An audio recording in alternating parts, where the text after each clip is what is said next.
Okay, welcome to this stream from the Rilton Cup. This is the 50th edition of the tournament, and I'm going to be the main host for this webcast. On my side here I have Tony Apéria, who will be my help commentator for today and tomorrow. My name is Tom Wedberg. I'm a grandmaster, and I actually won the tournament like 30 years ago. So I was invited to play, but in the end we decided it was better if I was a commentator. So welcome to this stream, and Tony, tell me something about you. Yeah, I'm very honored to be here with Tom. My name is Tony Apéria, and I'm been playing chess for a long time. And I also participated in this tournament long time ago when I was around 14, 15. And I really enjoyed it a lot. So I'm also interested in chess as Tom, and I've been playing chess for a long time. I'm also part of a network called the Swedish Chess Academy, where I help to promote chess in Sweden. Oh, excellent. Yeah. Okay, Tony. So I think we should start looking at the games, because that's why we're here. And to me, it looks like it's quite a good field. Maybe there are not any really high-rated players, but it's a lot of strong grandmasters with ratings between 2,500 and 2,600. Yeah, and I also think it's so interesting with so many young players that are really good. Yeah. So we have top young players from many countries. Is there any of these young players you would sort of like to say something about, or you know? Of course, we have many Swedish young players, and we have also players from Norway and Denmark, Finland, but also from India and other countries around the world. Yeah. So it's going to be really interesting, I think. Yeah. Top rated, we have the former winner of the Rilton Cup, Krishnan Sasikiran, who is a very strong player, a well-renowned player. And in his first game, he plays white against a guy named Ilamparti. I don't know exactly who this guy is, but he has 23-36 in his rating, and so he's 300 points below Sasikiran. And we are actually seeing the game right now, and this seems to be a sort of a positional struggle. What do you think?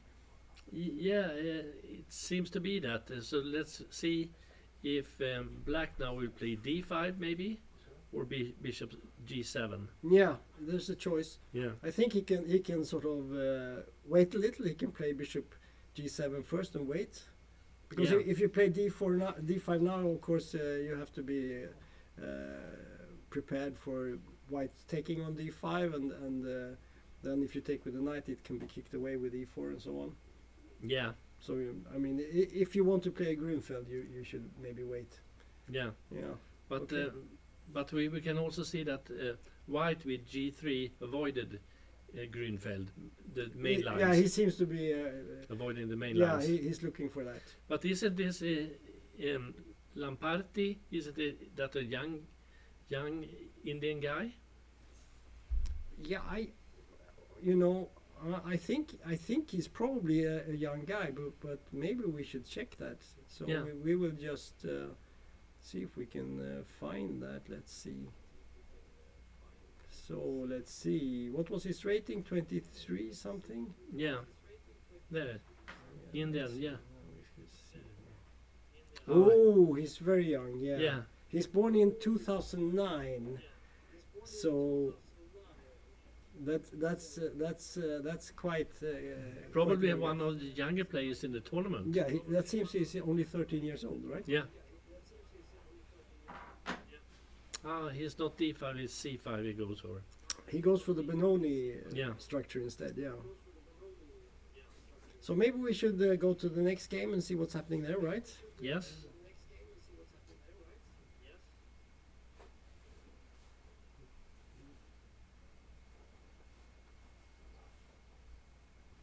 Okay, so here we have another game, a little bit reminiscent of the previous game, but not the same. Here we have Ilyas Mirin, also a former winner, playing black from Israel, against, again, probably a young guy, Ladelma Henry. Maybe we should check who that is. Let's see. So here we have him. That's from Finland. Well, he's 22. Maybe not that young, but still a young guy. And let's see what's happening in the position. So they are. Let's look at this from the beginning and see what's happening here. So okay, so it's C3 Sicilian with G6, which is not the most common move. Take and D5, yes, and E5. Knight C6, yeah. That's it's an interesting setup, I think. yes. Black is maybe aiming for after knight f3 to go bishop g4. Probably. Yeah. And then try to attack the white center, play maybe bishop g7, maybe come with a knight to h6 and f5 at some point. Yeah. And Queen b6. To some part also attacking the pawn on d4 Yeah, I mean, in the future. for the d4 pawn could be a weakness sometimes in these positions. So yeah, should we look at the next one? yeah. So here we have quite a young guy from Croatia, Levajic, or Levajic perhaps. I don't know exactly how you pronounce that.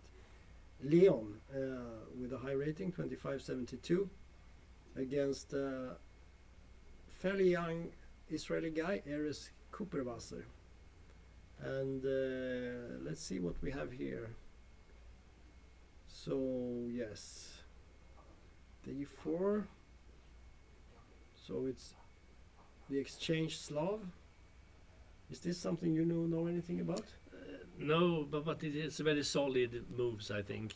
It's very difficult for black, I think it is, to gain some advantage because it's very solid and it's very hard to play, I think, personally. You mean for black or? Yeah, for black it's very tough. Yeah, it's a bit.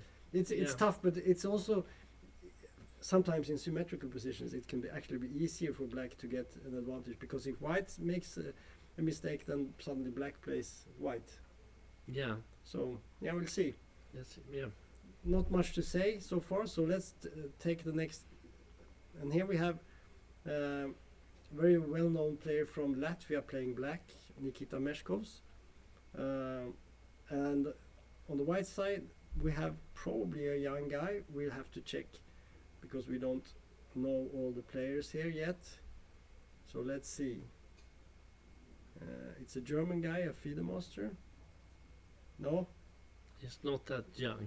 he's born in 1984, so he would be a veteran more or less in this field, and he's definitely older than Nikita.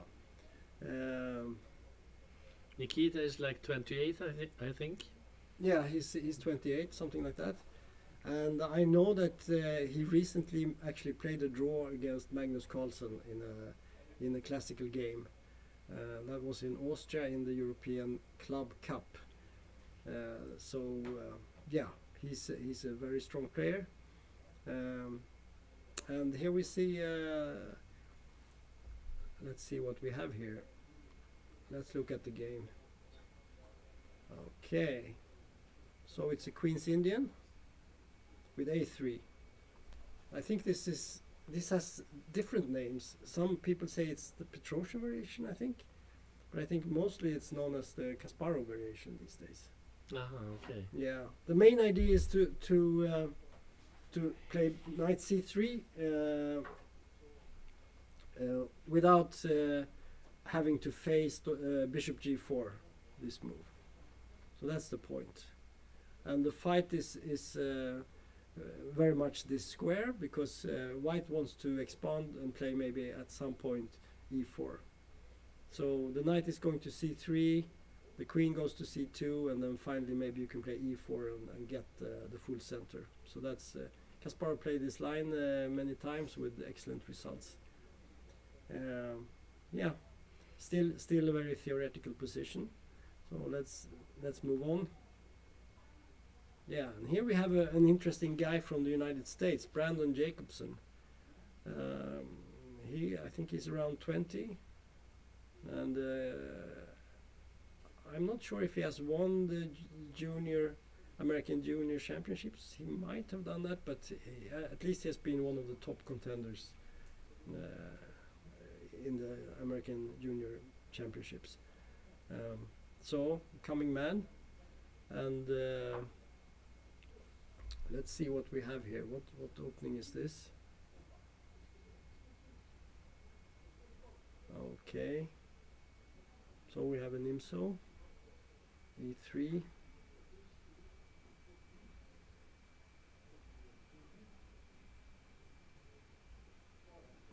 So retreat.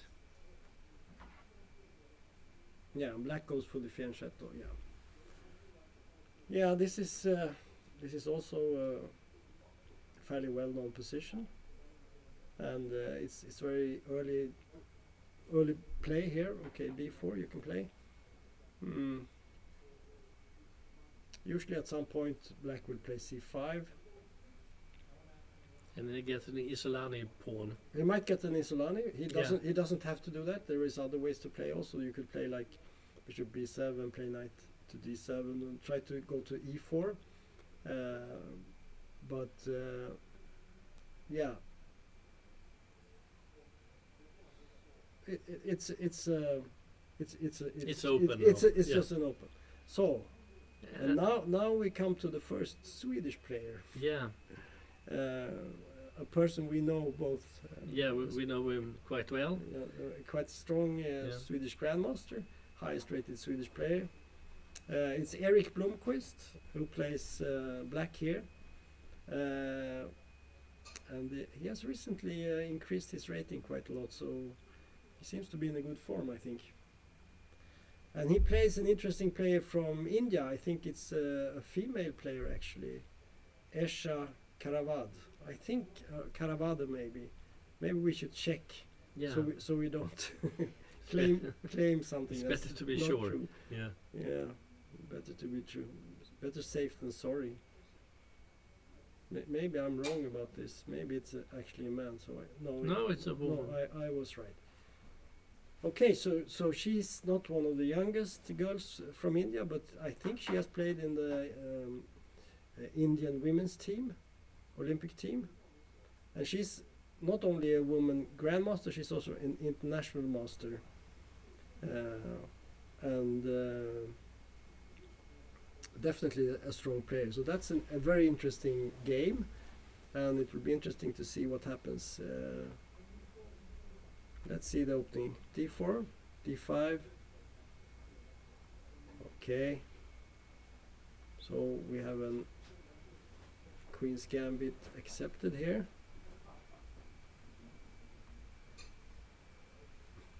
Yeah. Okay. This opening has been played before. Yeah, it's a traditional opening. Very traditional, yeah. Yeah, but as Tom said, Erik is the strongest player, Swedish player in this tournament. So it's we hope for the best for Erik. Yeah. Yeah, this of course is just the first game, but it will be interesting to see who is in form and who is not so much in form. Usually you can after only one round or two you can see who is really hot for making a good result.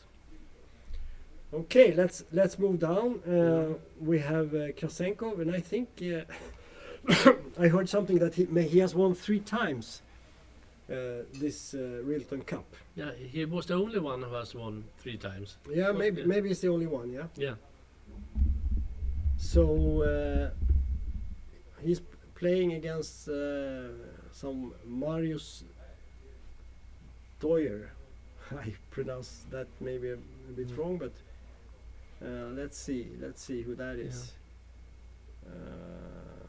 Let's see. There we have him. From Germany. Yeah. This is a young, really Here young. we have a really young guy. Yeah. He was born in 2008. That means that he's 14 years old. And already a strong player. So that's quite impressive actually. And let's see the opening. Let's see, where are we? Yes, I would have to.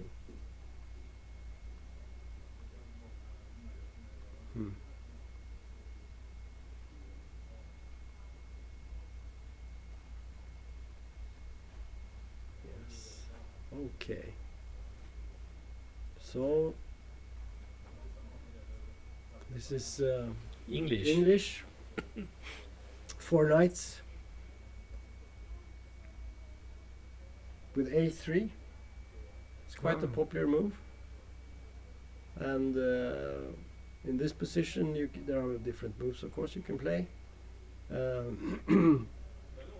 think bishop c5 is one possibility. To drive the knight away, and then you go back, for instance, after bishop c5. Knight b3, and you play the bishop back, and then you develop with moves like b6, bishop b7, and you give black white the opportunity to take the center, but then you can strike back later on with maybe d5. But that didn't happen in the game. Instead, black went for d5, which is very normal. And then there was an exchange, bishop g5. Yeah, not a bad move. Interesting position. Yeah. To see what will come out. Yeah, of course black would like to sort of try to show that, well, this a3 move was maybe not really so important for white. If black can somehow prove that this was a waste of tempo, then probably he has quite a good game. Yeah. But usually, I mean, a3 is not really a bad move. It's often quite a good move, but it could be maybe premature at some point. Yeah. Black has played very active so far. Yeah. Yeah. Maybe he continue with bishop c5. Yeah, or bishop e7 maybe, also possible. Yeah. Many possibilities in this position. Do you think we should continue, or should we go back and see what happened in the top boards? Let's go back then. We can continue later. Yeah. Oh, So where were we here? We had a position where, let's see now. it was just in the beginning with G3 when we left. There was c5, right? Yeah. We saw this. Now we have the game between Sasikiran and Ilan Parti. And we had this d5 move going into some sort of Benoni. Now black could choose to play e6, for instance, or just bishop g7 and castle. But instead we saw this, which is It's a pawn in sacrifice. Sweden we call it the Volga gambit, but I think a lot of people say it's the Benko gambit. Yeah. Black offers a pawn, but he gets a lot of play. Right. Yeah. So Sasikiran took. Okay, a6. B takes, bishop takes, knight c3, very normal. And now comes this little bit surprising. You would think maybe white would play bishop g2, knight f3, but e4, taking the center and allowing black to take on f1. But the idea is that the king is good on g2. Yeah. So this is So- a known idea. This is nothing new. White is a pawn up, but the black can get good play on the queen side. Right, right. Well, black has the typical Volga play with d6, knight b d7, maybe queen out and castle, rook b8 and so on. Let's go to the next game. Okay, here's something has happened. Ah, interesting. So, Okay, so let's see what happened here. We had this position, and we said that in these type of positions, black is willing to exchange his white squared bishop, right? And then try to attack the pawns. yes. So there was knight c6, knight f3, and as expected, bishop g4. And white countered with the same idea to exchange the bishop. And then there was e6, take, and knight c3. And to me, I get the feeling that this perhaps is not theoretical. It doesn't look to be very theoretical. It seems to be maybe something that's very unusual. I haven't. Yeah, the move bishop b5 and just take seems to be also And maybe this not the strongest. this type of pawn formation, Mm. it's sometimes a little bit dangerous because you have all these black squares that can be weak. Mm. So there are some problems also for black to play a position like this. But this looks, to me, it looks quite good. I think. It's also a lot about c5. If black Yeah, is able yeah, to do yeah, c5 yeah. later on, it can be very good for black. Yeah, and also I Yeah. think the fact that he has played bishop g4, he can always exchange here, Yeah. makes it not. Well, it doesn't look like white has anything special here in this situation. So yeah, I would say maybe slightly better for black in this position. So let's take the next one. Okay. So here we have the Croatian guy, Livaik Leon, against the Israeli Kuperwasser. And we have to go back and see where we were here. Yeah. So let's see.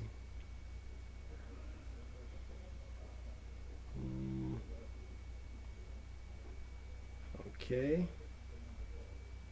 Oh. That's quite unusual. An early queen b6. Would you play such a move? No, I think it's a little bit too early for me. For your in my- taste? Yeah, but it's very active and he's going for the pawn. Let's see what will happen. Queen b6 was the move, Yeah. attacking, and there is actually no good way to defend the pawn. So why do you think why can't you just defend it with some? Well, if you play b3, then you have some problems on the black squares, right? Yeah. One move could be, for example, queen b3, but then it's he can change queens and get black at. Yeah. Also, Yeah. if you play like, maybe you could even go for something crazy here. Play e5, Yeah. and let's say you take it with a pawn. Well, then there's a check here, and suddenly you could get something like this, and then something like this. And then it's very problematic. Then it's not It's not game so over. nice anymore, right? Yeah. So this is the so you're right. This queen b6, it's better It's- than it looks. Yeah, it's a little bit annoying. You have to, I think, give the pawn in order to get something. Mm-hmm. So he did. He played knight c3. Check. And now knight e2, yes. Queen a3 and rook b1. Well, we can see from the evaluation bar that the computer thinks that white is better here. Yes, So he's attacking the pawn, but he's also have attacking moves like knight b5 coming up. So it's what should he do?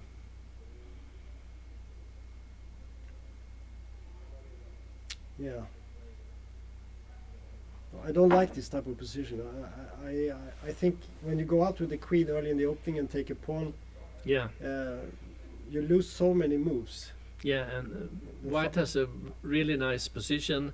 All the pieces are out, and also a lot of attacking possibilities. Yeah, it's white just wants to make one more move, that's castling, and then knight b5 would be immediately winning more or less. Yes, Because if he plays knight b5, if it's white here and he would play knight b5, then queen a5 check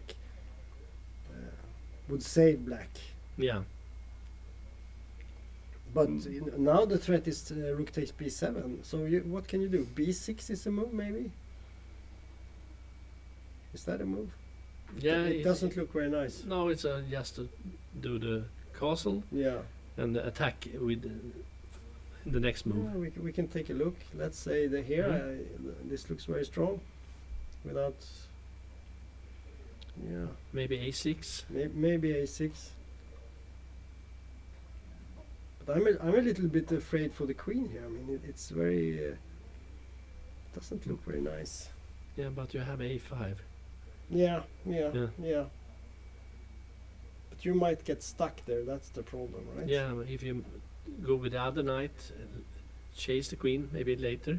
Yeah. Yeah. Yeah, this looks nice for white. Yeah, It's not clear. But it's an advantage, I would say. I would prefer to play white. I'm always wary of these openings where you move your queen around for one pawn and Yeah. no pieces out. So okay, so it's promising for white. yeah. Perhaps. So there were some. Have they played? Yeah, they have actually played a few moves. Ah, it was a6 as we Yeah, it seems that As they we- have played. talked about. Mm-hmm. So, yeah, we have to go to back to this later on and see what Yeah. happened. So let's see what's happening in this game. Did we check this Andrei Dubkov? Who is he? We might have. I just don't remember. So we'll just go back and check him out. Yeah, that was the German guy. He was not so young. He was from '84. Yeah. Yeah, Okay, so he's more or less a veteran these days. Yeah. And we can see that this game has sort of started to slow down a bit because not many moves have been made. Bishop d2, bishop b7, queen c2, castling. Yeah, this is still opening. and it is still a theory. There has been played many games in this position, and we'll just have to wait and see. Yeah, So then we get back to the American guy. yeah, the American guy Brandon. We haven't checked this Tanmay Chopra. I think we should check who that is. Is that also one of these young guys? So there we have him. He's from India. He's a FIDE master. He's quite young, Yeah, he's 18. 18 years old, from India. Interesting, very interesting. So let's see what's happening here in this game. Yeah, actually there's only been one move made. After b4 we saw this, Mm. and we said that black has different ideas, and one important idea that we didn't mention but is obviously there is to play c6, because if you don't play c6 here, there's always a risk that white plays c5,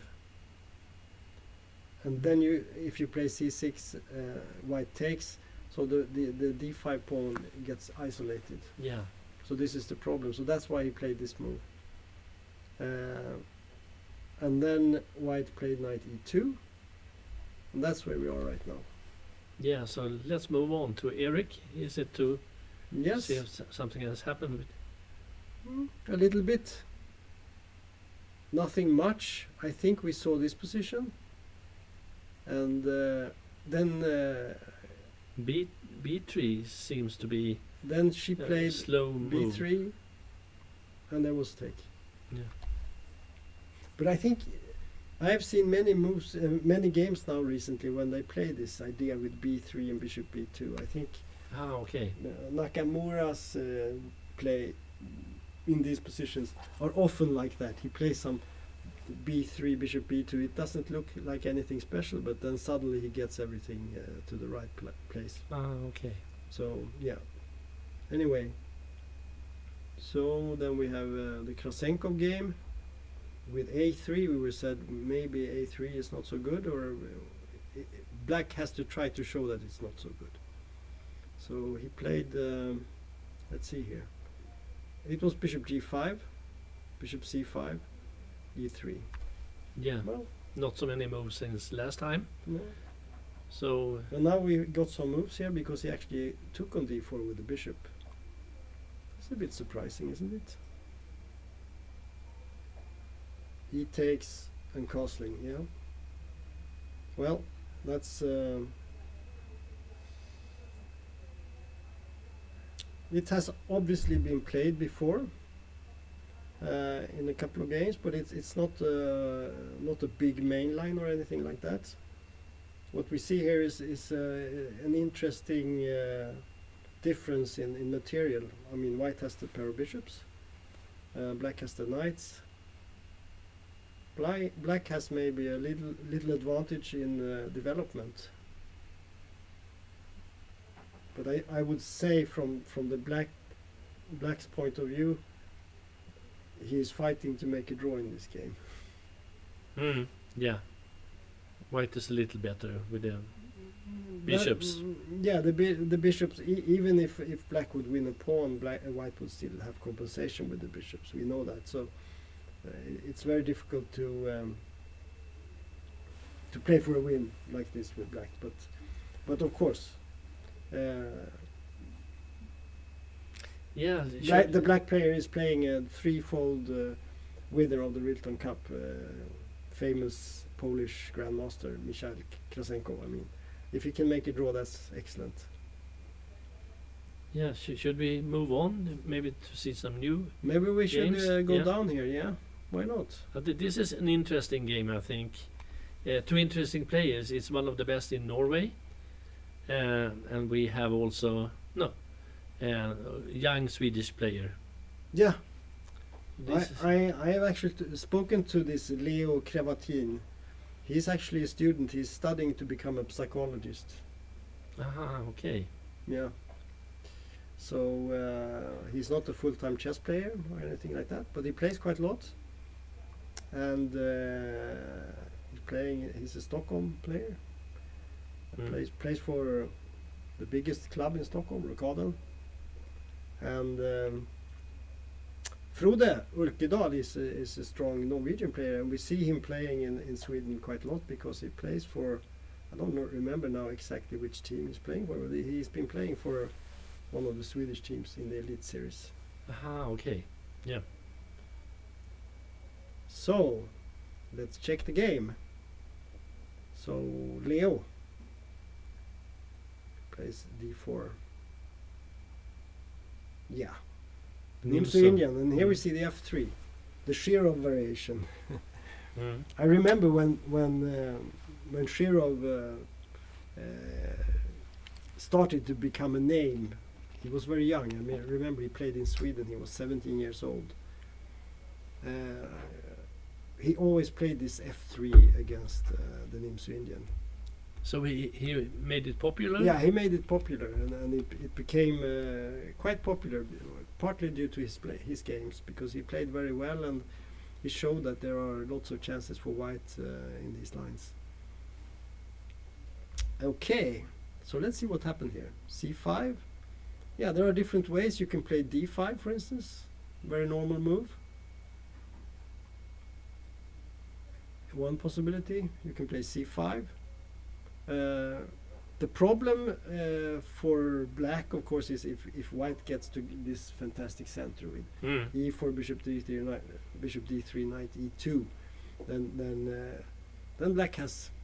It's not the end of the world, but it's nice for white. That's what white wants. So if black wants to prevent that, he has to do something. One way is to play c5. You get some sort of Benoni type, or you can play d5. But in this game, we saw c5. Yeah, d5 and b5, and this has been played before. Many games, well-known line. And of course, if white takes on b5 now, I think that's a mistake, because then black can take on d5. So e4 is actually the only move. It's the only, because if you Good take move, you take here, the pawn center will be interesting. if you do something like this, yeah, then black plays d5, and this is not very nice for white. And this f3 move is not really a good move. it's in the way for the knight. Yeah, so you don't want this position with the pawn on f3. This is a weak, very bad pawn formation for white. And black has excellent play in this position, I would say. Yeah, so e4 is the only move in the position. Yeah, I would say, I think in practice, I think it's the only move.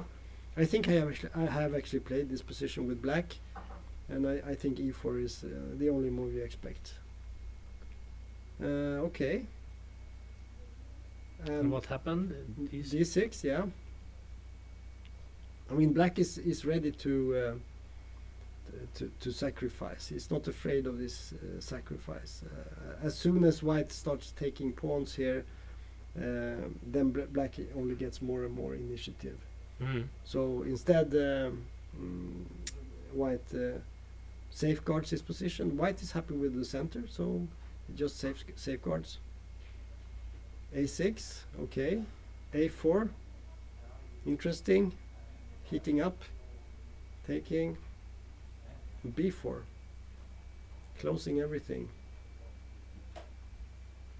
So again, we have a position where one side has the pair of bishops and the other has the pair of knights.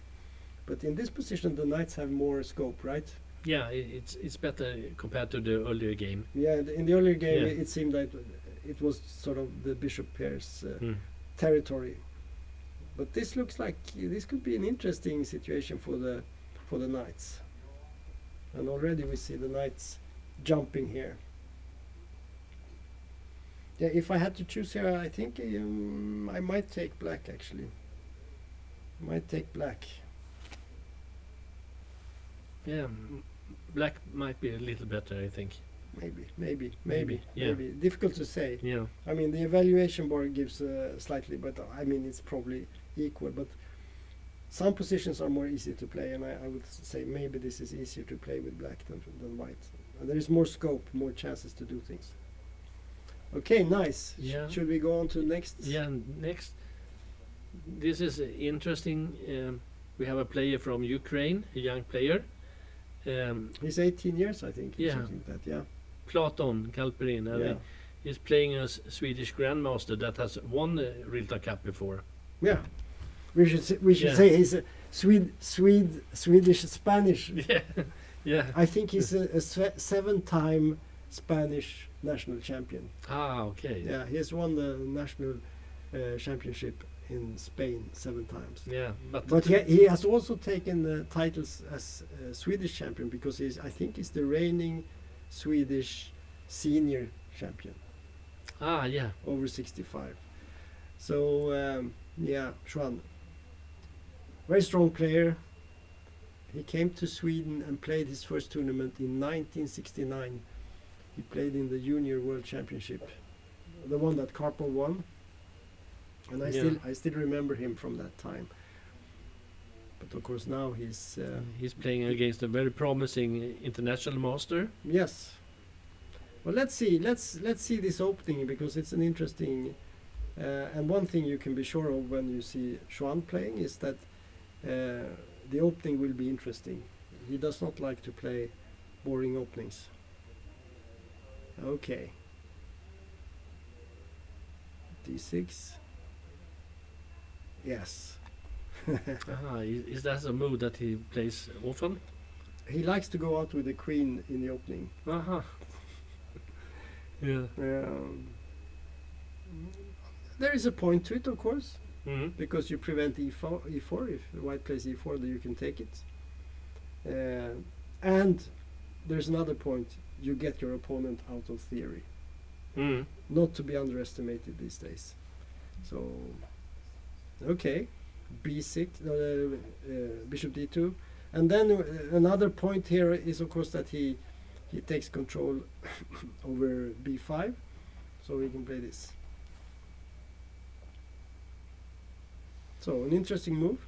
Yeah, so it's no real theory anymore. It's a little bit outside. We can see here that it has in, played ni- in, before. ni- in 95, 95. this That's some time ago. 27 years ago, Mm. Krasenko played this position against Juan. So he has played it 27 years ago. So there was a possibility to prepare for this, but they didn't have any chances today. So this has been played before, a couple of games. Yeah, interesting. Mm. So this queen a5 is, I know it's an idea that Juan thinks he thinks it's a very good idea, and And he played it a long time ago, and yeah, now and he's tries it again. and Yeah. he's still playing it, yeah. Yeah. A6, E4, Queen C7, and already he has proven that there is a point to this, because he has managed to play A6 B5 in a Benoni type of position, which usually is quite good. Yeah.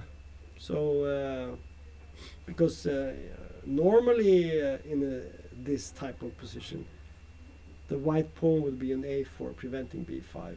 Yeah. So he managed to Yeah. do B5. Yeah, in this. that's the point here. Yeah. That he managed to force the b5 move. So I don't know if we go back, if there's after Queen a5, if there is a possibility to somehow prevent it. I don't know what happens if you play a4 here, for instance.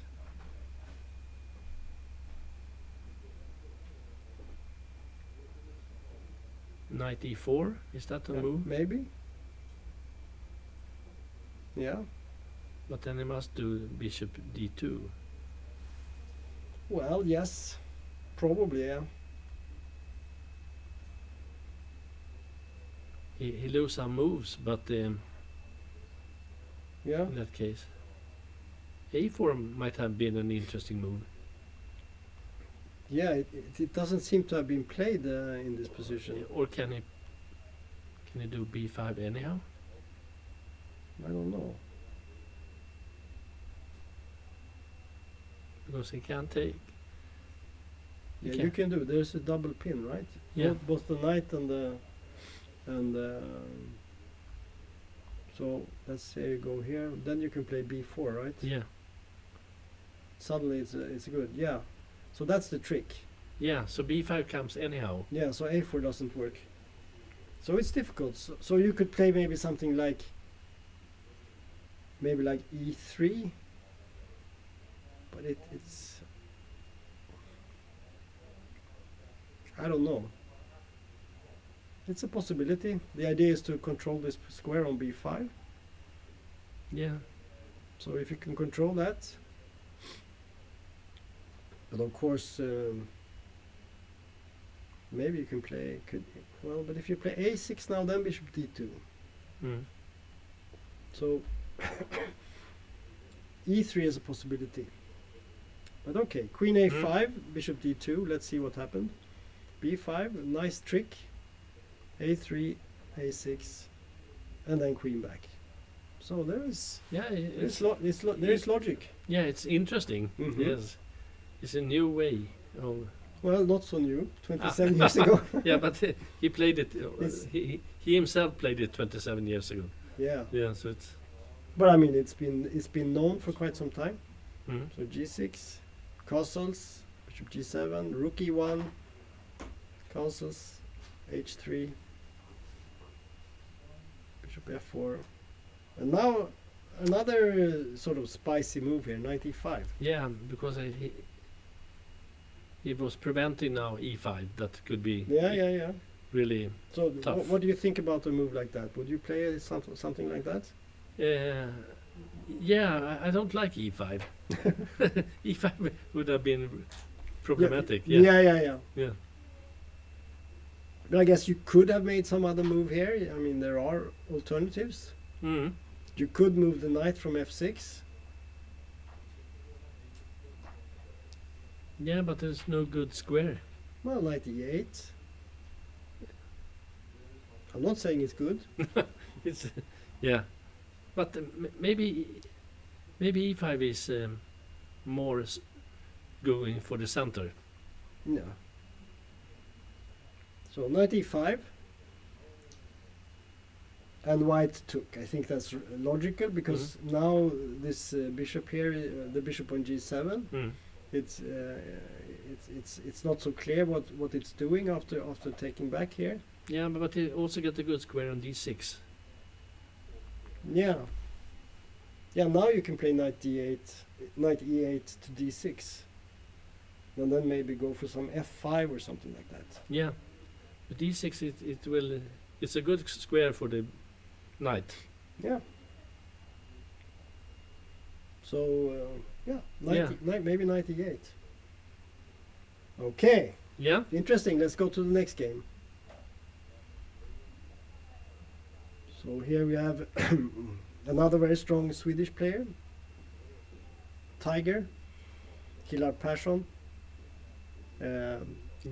He has famously named an opening after himself, Yeah. Tiger's Modern. He wrote a book, or maybe there have been 2 books or something like that. But then after that he has given it up. He's not playing the Modern anyway. And He does. no, he says it's not playable. He came to the conclusion after a couple of books. Yeah, it's not playable anymore. I think it has to do with the computer analysis, and some of the critical lines that he had in his books don't work. It's a sad story. But I disagree with that. I think you can play it anyway. But no, he says it's not playable. I don't know. I don't know. Maybe he's joking a bit. But this is also interesting because black has the bishops, but white has a firm grip on D5 for the moment. Yeah. But we have to check his opponent here. Who is this guy? Yeah. Nikhil Dixit. We have to check who that is. Yeah, we have to check. We cannot just pass it by. Here we have it. It's India. a FIDE master from India. You can guess his birth year, which I think he's young. so say a year. Maybe 16, maybe? He's 16 years old. Okay. I'm let's just say. guessing. No, he was no, old. it's old, 24. Yeah. I don't know if that is considered No, to be but old, but We have seen so many young Indian players that are born after year 2000. So here we have a Sicilian game. Hmm? So okay, E4, C5. It's a Rosolimo Hmm? with D4.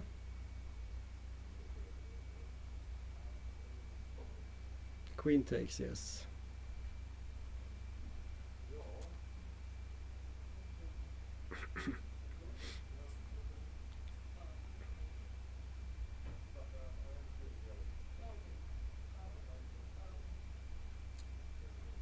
Yeah.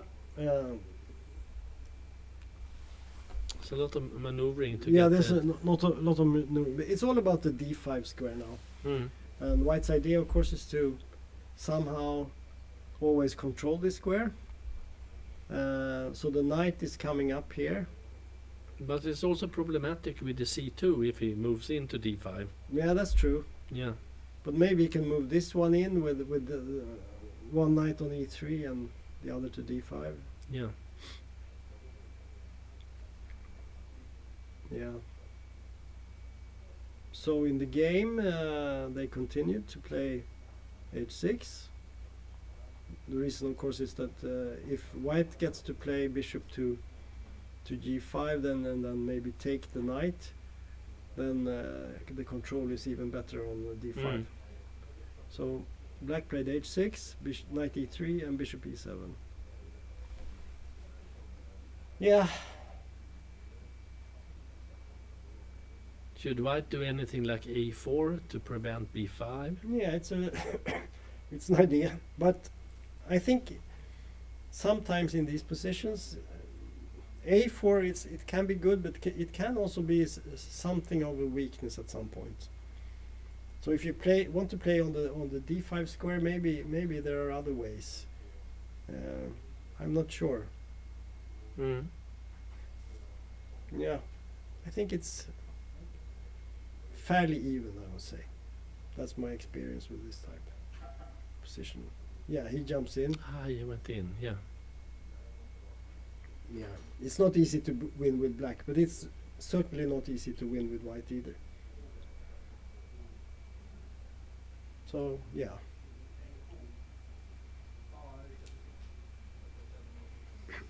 Takes with the pawn.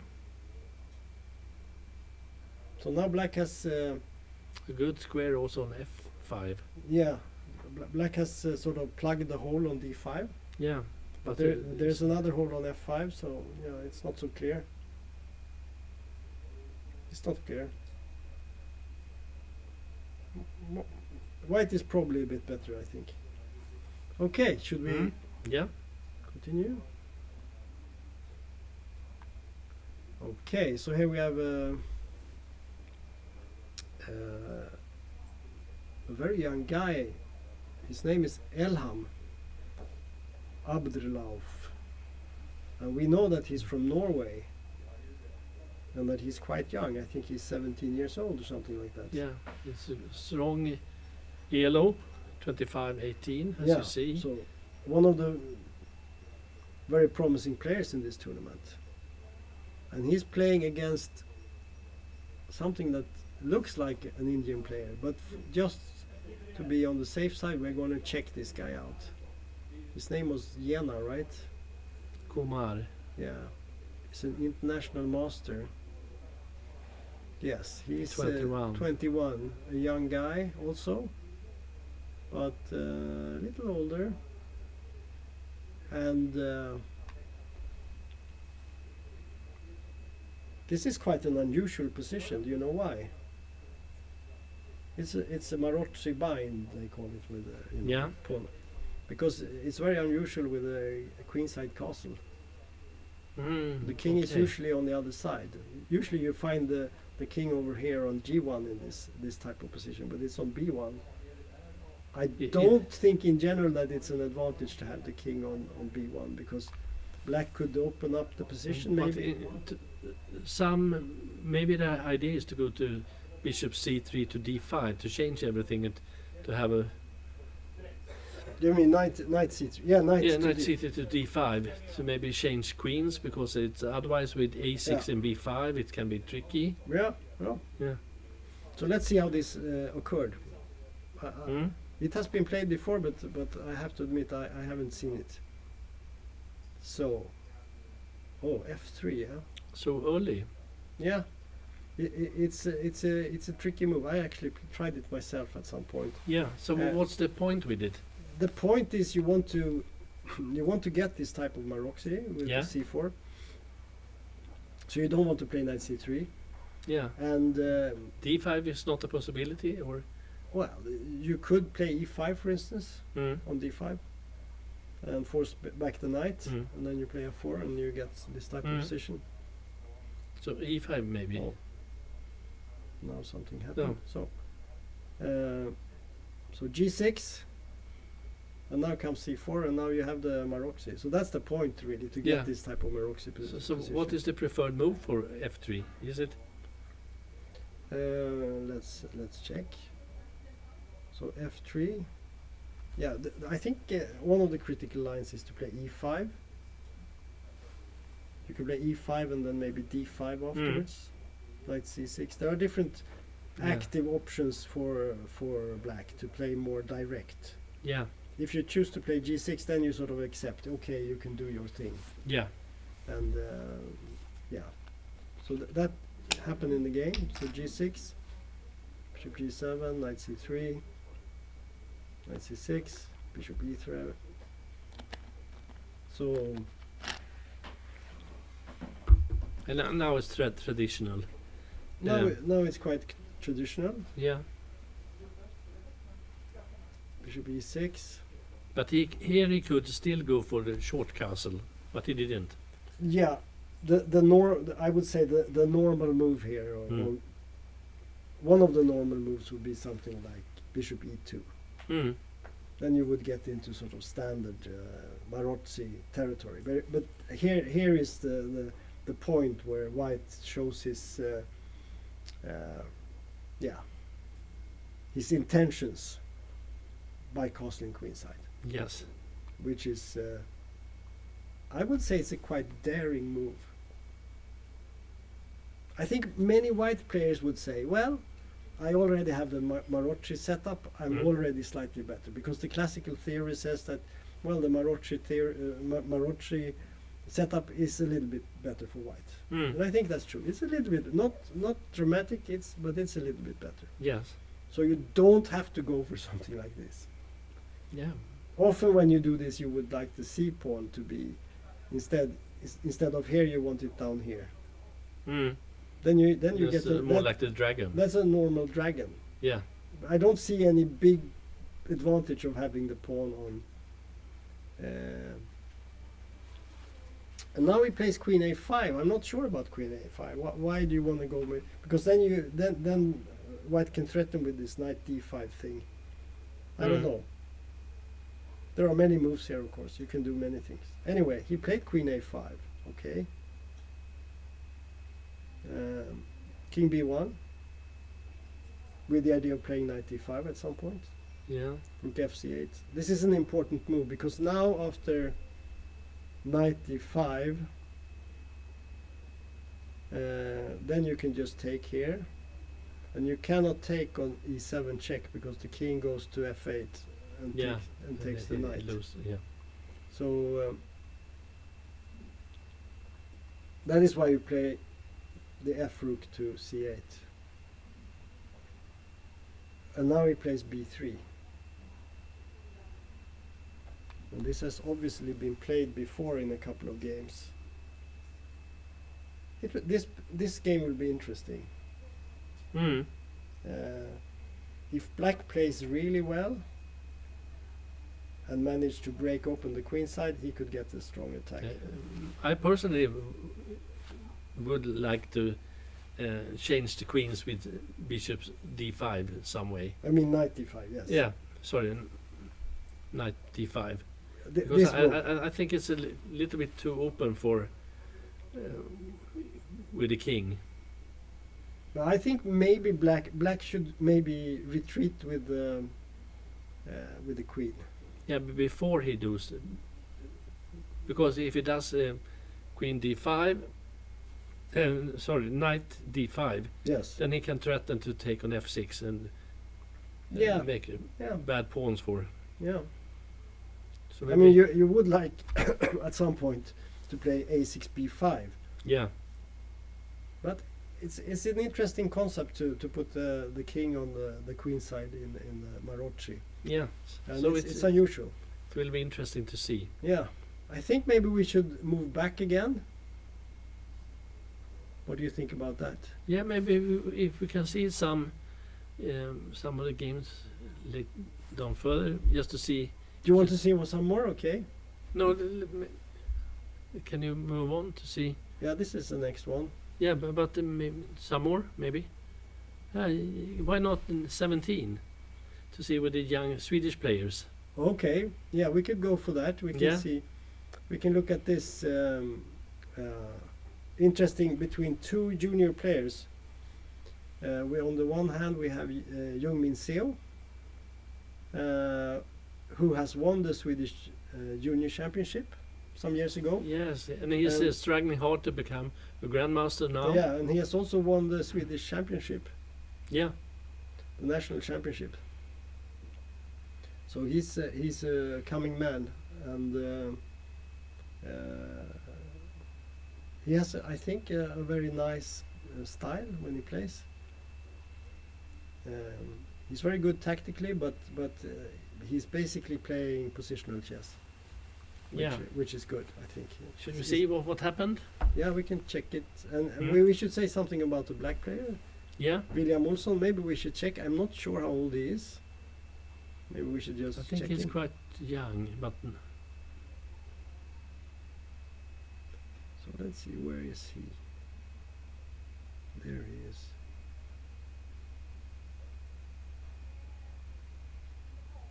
Yeah, so he's 17. 17 years old, yeah. And he has played very well in the Swedish Junior Championships. Yeah, I'm not sure what his best result is, but he has done very well there. So definitely coming man. Okay, C4 Mhm. C6. This is your territory, right? yeah, it's my territory. Yeah, So that's I excellent. usually play like black. Yeah. Yeah, Remember you had the game against Magnus, right? yeah. I played Magnus in Oslo with this setup, and it was a very interesting game. And I actually had a winning position. Yeah. And Magnus told me after the game that I could have won against him. Yeah. So it was very interesting. We should mention that it was a simultaneous Yeah. exhibition. Yeah, But you played him twice, right? You played him twice in the yeah. simultaneous. I played him twice. Yeah. It's the most interesting chess game I've ever played. The one that I played with him in Oslo. Yeah, yeah. I was there, so I saw it. It Yeah. was nice. It was a nice game. You played really well in that game. Yeah, so he was playing against maybe 14 players, Yeah. and he won against the other 13, and I was playing. I was the last one playing with him, and it was a very interesting game. Yeah. Yeah. No, he was very honest afterwards. He said that, well, I was completely lost, but he said I had to do something, and he managed to I don't know exactly what happened, but somehow he managed to get some trick and win, right? Yeah, yeah, But he's very good at that. He's very good at that. yeah. Okay, Yeah. knight f6, e3, bishop f5. This is well-known stuff. And knight h4. We've seen that before. He's changed it directly. Yeah.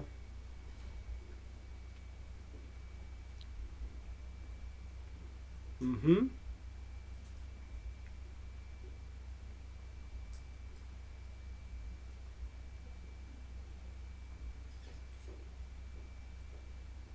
Okay. Yeah, You see, this is not really theoretical, is it? It's sort of a mix of things here, isn't it? I think so. But once again, White has two bishops, Yeah. and he can later on try to maybe do f3 and e4 Mm-hmm. and go for the center, perhaps. Yeah. This is- Yeah. The bishop pair is always an advantage. Yeah. Yeah. White has maybe some intention to get for the center later on. But I mean, black's position is there is nothing really wrong with it. But No. long term, the bishops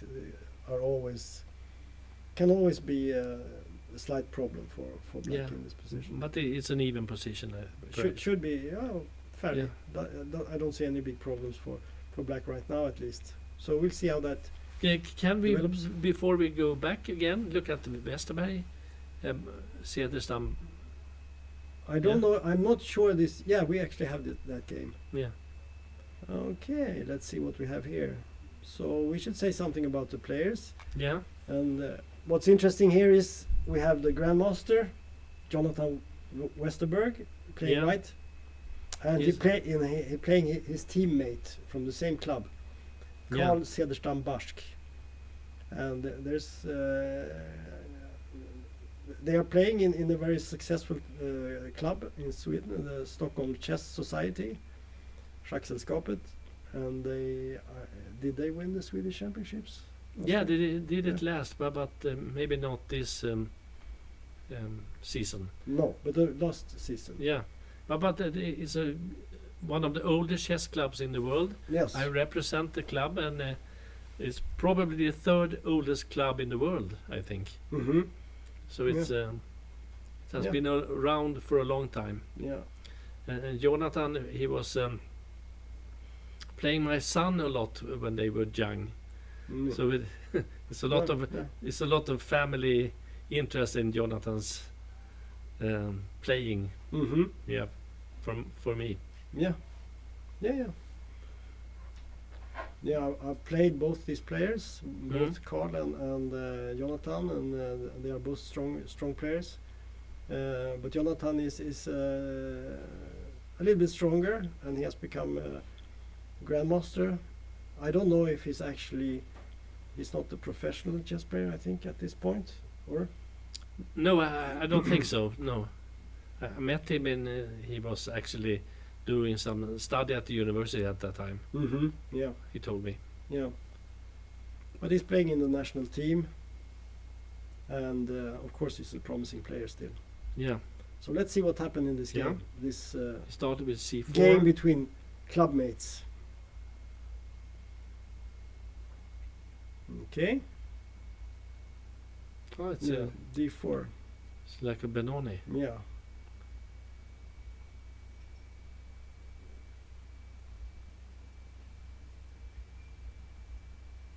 Yeah.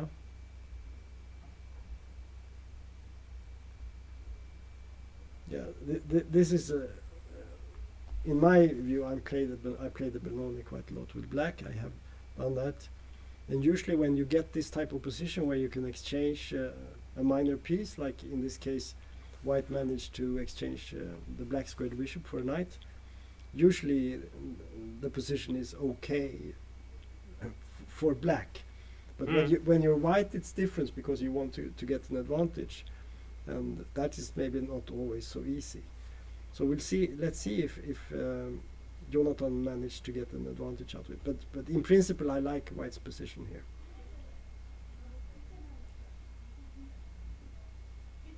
A3, yeah. Yeah, rook c1. It's a good move. I played almost this position, but with opposite colored, with opposite colors. And the idea of playing rook c1, c5, and then to get the knight to c4, and maybe direct the other knight to e4, going to d2. So it would be something like you play rook here, and then you play the pawn, and then maybe you go with the knight here, and then the other knight comes here, and then it jumps up here, and then finally you can come to this square with the knight. It's a This is sort of a long maneuver, but once you get it started, it's not so easy to stop. So rook c1, e5, c5, bishop c7, knight c4. It's exactly what you said. Yeah. Yeah. Excuse me. So now he's actually threatening that the idea by Tom. So how can he do? What can he do? Well, he could play something like f5. Yeah. But of course, it's it's a move that is also weakening, very weakening. So you have to watch out. I think white has a very good position here. When I have this type of position with black, I'm always very happy because you can sometimes even sacrifice the pawn on c5. You just jump in with the knight and allow black to take, and then the other knight comes jumping to e4 or c4, and you get pressure on the diagonal with the bishop and rook here. This is an excellent position for Yeah, white. and if white is able also maybe to push the b4 in some, not now, right now, but b2, b4, the pawn, Yeah. then he has a very good position. Yeah, that can be a problem if you play f5, Yeah. because then at some point you have a check here,